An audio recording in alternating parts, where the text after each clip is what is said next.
بسم اللہ الرحمن الرحیم نحمدہ ونصلی ونسلم علی رسولہ الکریم اما بعد فاعوذ باللہ من الشیطان الرجیم بسم اللہ الرحمن الرحیم ذالک الکتاب لا ریب فیہ ھدی للمتقین صدق اللہ مولانا العظیم وبلغنا رسولہ النبی الکریم الامین فقال اللہ تبارک و تعالی فی شان حبیبہ صلی اللہ تعالی علیہ وسلم ان اللہ وملائکتہ یصلون علی النبی یا ایہا الذین آمنوا صلوا علیہ وسلموا تسلیما الصلاۃ والسلام علیک یا سیدی یا رسول اللہ وعلی آلک واصحابک یا سیدی یا حبیب اللہ الصلاۃ والسلام علیک یا سیدی یا نبی اللہ وعلی آلک واصحابک یا سیدی یا نور اللہ الصلاۃ والسلام علیک یا سیدی یا رحمۃ للعالمین وعلی آلک واصحابک یا سیدی یا خاتم النبیین۔ اللہ رب العالمین احکم الحاکمین کی حمد اور ثنا اور حضور پر نور شافی یوم النشور سرور کائنات مفخر موجودات زینت بزم کائنات جان کائنات بلکہ جان جہان کائنات تاجدار مدینہ سرور قلب و سینہ حضور علیہ الصلاۃ والسلام کی بارگاہ بے کس پناہ میں درود و سلام کا نذرانہ عرض کرنے کے بعد میرے انتہائی واجب الاحترام جملہ معزز و محتشم سامعین کرام السلام علیکم ورحمۃ اللہ وبرکاتہ۔ سامعین ذوال احتشام، میں نے آپ کے سامنے قرآن مجید برہان رشید کی ایک آیہ مقدسہ کا کچھ حصہ تلاوت کرنے اور آپ نے اسے سماعت فرمانے کا ثواب حاصل کیا۔ جیسا کہ پہلے بھی عرض کر چکا ہوں کہ ہم نے درس قرآن کے سلسلے کا آغاز کیا ہوا ہے، تو کچھ ابتدائی باتیں جن کا جاننا بہت ضروری تھا وہ ہم بیان کر رہے ہیں۔ آج بھی اسی مناسبت سے ایک قسط ہے جس میں ہم ابتدائی باتوں میں سے کچھ باتیں جو ہیں وہ جانیں گے، پھر اس کے بعد انشاءاللہ العزیز ہم ایک مکمل طور پر باقاعدہ طور پر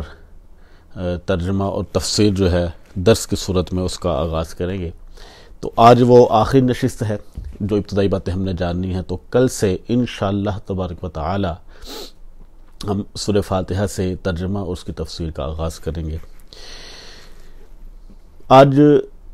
جو اس سلسلہ کی کڑی ہے وہ ہے کہ قرآن پاک کی جو آیات ہیں ان کے نزول کا سبب کیا ہے۔ قرآن مجید میں جو آیات ہیں وہ دو طرح کی ہیں، ایک وہ ہیں کہ جن کو اللہ تبارک و تعالی نے ابتداء نازل کیا تھا اور وہ کسی خاص سبب یا واقعہ کے ساتھ مربوط نہیں تھی، اور کچھ آیات وہ ہیں کہ جو کسی خاص سبب یا خاص واقعہ کے ساتھ مربوط ہیں اور ان کو اللہ رب العالمین نے نازل کیا، اور اس اصطلاح کو سبب نزول اور شان نزول جو ہے وہ کہا جاتا ہے۔ اور نزول کے اسباب نزول کے بہت سارے فوائد ہیں۔ مثال کے طور پر قرآن پاک کی آیہ مقدسہ ہے کہ وَلِلَّهِ الْمَشْرِقُ وَالْمَغْرِبُ فَأَيْنَمَا تُوَلُّوا فَثَمَّ وَجْهُ اللَّهِ کہ اور مشرق اور مغرب یہ سب اللہ ہی کے ہیں، تو جہاں کہیں تم منہ کرو وہیں اللہ ہے، یعنی کہ جدھر بھی تم منہ کر کے نماز پڑھنا چاہو گے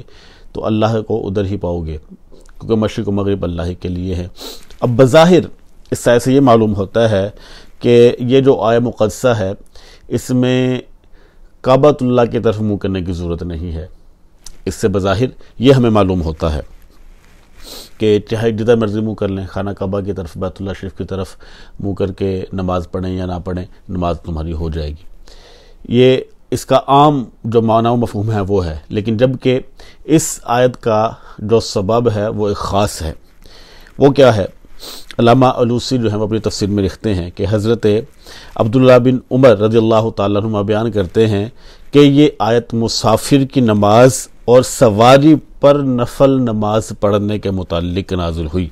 یعنی سفر میں نمازی کو یہ رخصت ہے کہ وہ نفل نماز سواری پر بیٹھ کر پڑھ سکتا ہے، اور جدھر سواری کا رخ ہوگا وہ ادھر ہی منہ کر لے. تو اب دیکھیں کہ عام جو اس کا معنی مفہوم ہے وہ کچھ اور ہے، لیکن جو اس کا سبب نزول ہے وہ کچھ اور ہے.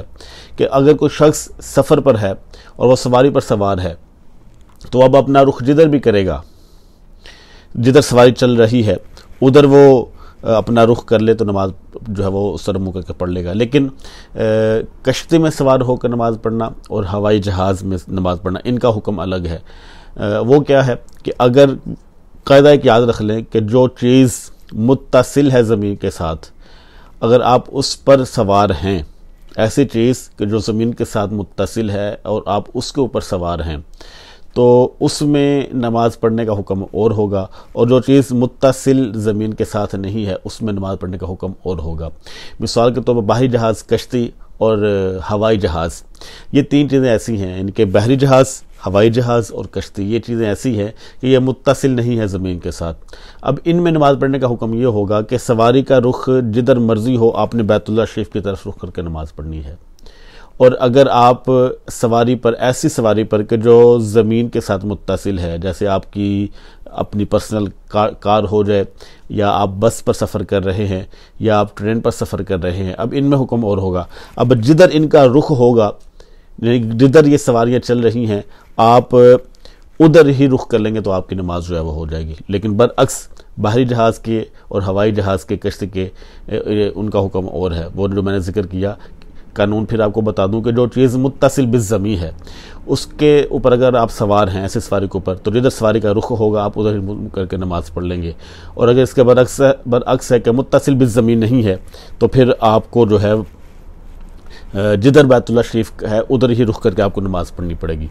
تو اب یہ جو حکم ہے وَلِلَّهِ الْمَشْرِقُ وَالْمَغْرِبُ فَإِنَّمَا تُوَلُّوا فَثَمَّ وَجْهُ اللَّهِ، بظاہر اس کا معنی مفہوم اور ہے، لیکن جب ہم اس کا سبب نزول یا شان نزول دیکھتے ہیں تو پھر اس کا حکم جو ہے ہمیں اور معلوم ہوتا ہے. ایسے ہی حضرت جابر رضی اللہ تعالیٰ عنہ سے مروی ہے کہ یہ آیت ایک قوم کے متعلق نازل ہوئی جس پر ایک غزوہ میں قبلہ جو ہے مشتبہ ہو گیا. یعنی کہ ایک خاص قبیلہ تھا جو کسی غزوہ میں شریک ہوا، اور اب ان کو پتہ نہیں چل رہا تھا کہ بیت اللہ شریف کس طرف ہے،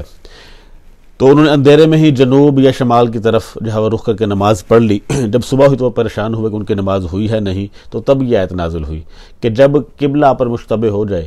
یہ بھی ہے کہ آپ سفر پر ہیں، آپ کو معلوم نہیں پڑ رہا کہ قبلہ کس طرف ہے، تو آپ جدھر مرضی رخ کر کے نماز پڑھ لیں گے، آپ کی نماز جو ہے وہ ہو جائے گی. تو اب جو بظاہر یہ آیت ہے اس سے کچھ اور معلوم ہوتا ہے، لیکن جب ہم اس کے سبب نزول کی طرف جاتے ہیں تو پھر جو ہے وہ اس کی حقیقت جو ہے وہ کچھ اور ہمیں معلوم ہوتی ہے. ایسے ہی بعض مواقع ایسے ہوتے ہیں کہ قرآن مجید میں کبھی سبب عام ہوتا ہے اور آیت کے الفاظ بھی عام ہوتے ہیں، اور کبھی سبب خاص ہوتا ہے اور آیت کے الفاظ بھی خاص ہوتے ہیں، اور کبھی سبب خاص ہوتا ہے اور آیت کے الفاظ عام ہوتے ہیں. تو یہ بھی بعض اوقات جو ہے وہ پایا جاتا ہے. پہلی صورت کہ جب سبب اور الفاظ دونوں عام ہوں، یعنی کہ سبب بھی کوئی خاص نہیں ہے اور الفاظ بھی خاص نہیں ہیں، تو اس کی مثالیں بھی ہمیں قرآن پاک میں ملتی ہیں. جیسا کہ اللہ رب العالمین ارشاد فرماتا ہے وَلَا تَهِنُوا وَلَا تَحْزَنُوا وَأَنْتُمُ الْأَعْلَوْنَ إِن كُنتُم مُؤْمِنِينَ، کہ سستی نہ کرو اور غمگین نہ ہو، اگر تم کامل مومن ہو تو تم ہی جو ہے وہ غالب رہو گے، یعنی تم ہی غلبہ پالو گے. اب یہ آیت بالعموم اہل احد کے متعلق نازل ہوئی، اس کے الفاظ بھی عام ہیں اور اس میں عموم ہی کا اعتبار کیا جائے گا. اچھا، دوسری صورت یہ ہے کہ اس میں سبب اور لفظ خاص ہوں تو مخصوص ہی اعتبار ہوگا، خصوص ہی اس کا اعتبار کیا جائے گا.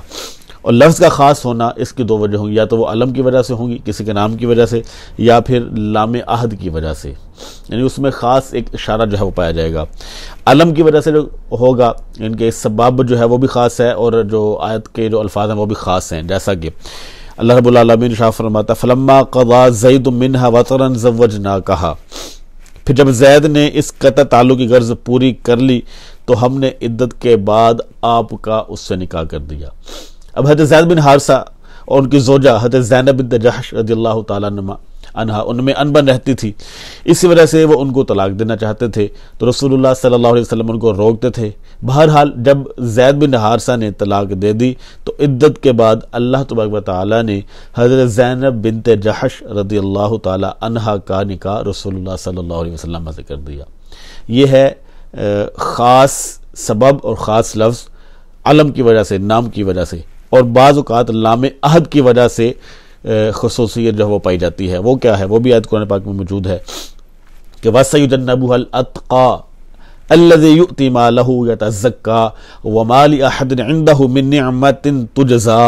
إِلَّا ابْتِغَاءَ وَجْهِ رَبِّهِ الْأَعْلَى وَلَسَوْفَ يَرْضَى۔ اور سب سے بڑے متقی کو جہنم سے بہت دور رکھا جائے گا، جو حصول پاکیزگی کے لیے اپنا مال راہ الہی میں خرچ کرتا ہے اور اس پر کسی کا کوئی احسان نہیں جس کا بدلہ دیا جائے، اور اس کا یہ مال خرچ کرنا صرف اللہ رب العالمین کی رضا حاصل کرنے کے لیے ہے، اور وہ ضرور ان قریب راضی ہوگا۔ اب یہ جو آیات ہیں یہ حضرت ابوبکر صدیق رضی اللہ تعالیٰ عنہ کے متعلق نازل ہوئی، جب انہوں نے حضرت بلال حبشی رضی اللہ تعالیٰ عنہ کو خرید کر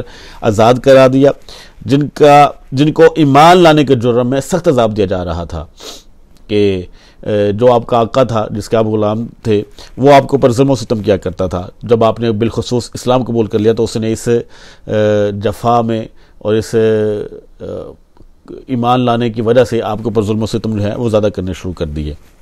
تو اس پر کفار نے کہا کہ ضرور بلال نے پہلے کوئی ابو بکر پر احسان کیا ہوگا جس کا بدلہ اتارنے کے لیے ابو بکر نے ان کو آزاد کیا ہے۔ تو اللہ تعالیٰ نے ان لوگوں کا رد فرمایا کہ بلال تو الگ رہے روئے زمین پر، کسی کا ابو بکر پر کوئی دنیاوی احسان نہیں، یعنی بلال حبشی رضی اللہ تعالیٰ عنہ کو تو آپ ایک طرف رکھ دیجئے، کسی اور کا بھی کوئی احسان ابو بکر صدیق رضی اللہ تعالیٰ عنہ پر نہیں ہے جس کا بدلہ دیا جا سکے۔ ان کا یہ عمل تو صرف اللہ کی رضا حاصل کرنے کے لیے ہے، اور اس آیت کے مصداق حضرت ابوبکر صدیق رضی اللہ تعالی عنہ ہیں، کیونکہ باقی تمام مسلمانوں پر کسی نہ کسی کا کوئی نہ کوئی دنیاوی احسان ضرور تھا۔ اس آیت میں حضرت ابوبکر صدیق رضی اللہ تعالیٰ عنہ کو الاتقا سے تعبیر فرمایا گیا ہے، اور یہ لام عہد کا ہے، اور اس سے مراد حضرت ابوبکر صدیق رضی اللہ تعالیٰ عنہ ہیں۔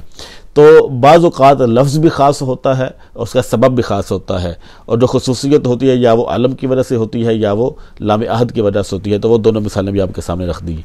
اور بعض اوقات سبب خاص ہوتا ہے لیکن آیت جو ہیں وہ اس کے الفاظ جو ہیں وہ عام ہوتے ہیں۔ مثال کے طور پر قرآن پاک میں والذین یرمون ازواجہم ولم یکن لہم شہداء الا انفسہم فشہادۃ احدہم اربع شہادات باللہ انہ لمن الصادقین والخامسۃ ان لعنۃ اللہ علیہ ان کان من الکاذبین۔ اور جو لوگ اپنی بیویوں کے اوپر زنا کی تہمت لگائیں اور ان کے پاس ان کی اپنے جانوں کے سوا اور کوئی گواہ نہ ہو، یعنی وہ صرف تنہا ہی گواہ ہیں اور کوئی ان کے پاس گواہ نہیں ہے، تو وہ 4 مرتبہ اللہ کی قسم کھا کر گواہی دے کہ بے شک وہ ضرور سچا ہے، اور 5ویں گواہی یہ ہو کہ اگر وہ جھوٹا ہے تو اس پر اللہ کی لعنت ہو۔ اب اس آیت کا شان نزول بیان کرتے ہوئے علامہ آلوسی لکھتے ہیں کہ امام ابو داؤد نے حضرت عبداللہ ابن عباس رضی اللہ تعالیٰ عنہ سے روایت کیا ہے کہ حضرت حلال بن امیہ نے رسول اللہ صلی اللہ علیہ وسلم سے عرض کیا کہ میں عشاء کے وقت اپنی اہلیہ کے پاس گیا تو میں نے اس کے پاس ایک مرد کو دیکھا، میں نے اپنی آنکھوں سے دیکھا، اپنے کانوں سے ان کی گفتگو کو سنا، تو رسول اللہ صلی اللہ علیہ وسلم نے اس بات کو ناپسند کیا۔ صحابہ کرام کا خیال تھا کہ اب حضرت ہلال پر حد قذف لگے گی، تب رسول اللہ صلی اللہ علیہ وسلم پر یہ آیت نازل ہوئی۔ اب ان آیات میں لعان کا حکم جو ہے بیان کیا گیا ہے، اور ہر چند کے اس کا اسباب نزول حضرت ہلال بن امیہ کے ساتھ خاص ہے، لیکن اس کے الفاظ عام ہیں، اور جو شخص بھی اپنی بیوی پر زنا کی تہمت لگائے اور اس کے پاس 4 گواہ نہ ہوں تو وہ کیا کرے گا، اور ان کے درمیان لعان جو ہے وہ قائم کیا جائے گا کہ مرد جو ہے وہ 4 مرتبہ یہ قسم اٹھا کر کہے گا کہ میری بیوی نے جو ہے ایسا کیا ہے، 5ویں مرتبہ اس کی قسم یہ ہوگی اگر میں جھوٹا ہوں تو مجھ پر اللہ رب العالمین کی جو ہے وہ لعنت ہو۔ تو اب یہ بھی پتہ چل گیا کہ الفاظ جو ہیں وہ عام ہوتے ہیں اور سبب جو ہے وہ خاص ہوتا ہے۔ اب یہ خاص سبب کی وجہ سے آیات نازل ہوئی، لیکن اس میں کے الفاظ جو ہیں وہ عام ہیں۔ اور کبھی کبھی ایسا بھی ہوتا ہے کہ کئی سبب ہوتے ہیں اور بعض اوقات تو سبب ایک ہی ہوتا ہے، یعنی کہ بعض اوقات سبب کئی ہوتے ہیں تو آیت ایک ہوتی ہے، اور بعض اوقات سبب ایک ہوتا ہے اور آیات جو ہیں متعدد ہو جاتی ہیں۔ مثال کے طور پر ایک روایت ہمیں ملتی ہے کہ حضرت ام سلمہ رضی اللہ تعالیٰ عنہ نے نبی کریم علیہ السلام کی بارگاہ میں حاضر ہو کر عرض کیا کہ یا رسول اللہ صلی اللہ علیہ وسلم، میں نے نہیں سنا کہ اللہ تبارک و تعالیٰ نے ہجرت میں عورتوں کا ذکر کیا ہو۔ تو سورہ آل عمران میں کئی آیات نازل ہوئیں، اور امام حاکم نے ام سلمہ رضی اللہ تعالیٰ سے روایت کیا کہ انہوں نے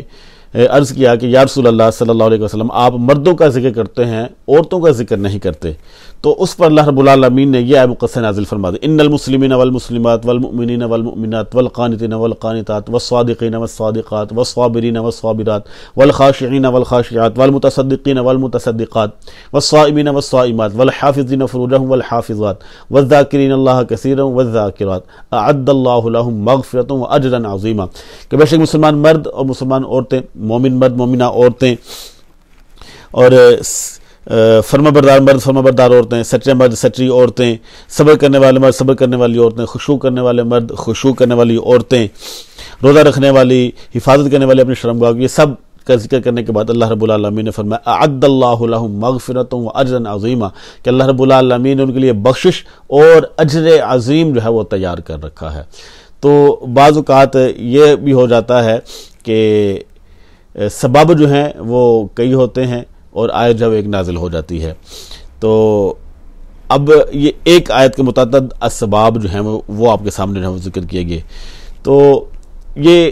چند اصطلاحی باتیں ہم نے درس قرآن کے آغاز سے قبل آپ کی سماعتوں کی نظر کرنی تھی، وہ الحمدللہ سلسلہ آج مکمل ہوا ہے۔ کل سے انشاءاللہ العزیز ہم باقاعدہ طور پر سورہ فاتحہ سے اس کے ترجمے کا، اس کی تفسیر و تشریح کا جو ہے وہ آغاز کریں گے۔ دعا فرمائے اللہ رب العالمین ہمیں ہمارے اس مقصد میں کامیابی و کامرانی عطا فرمائے، آمین۔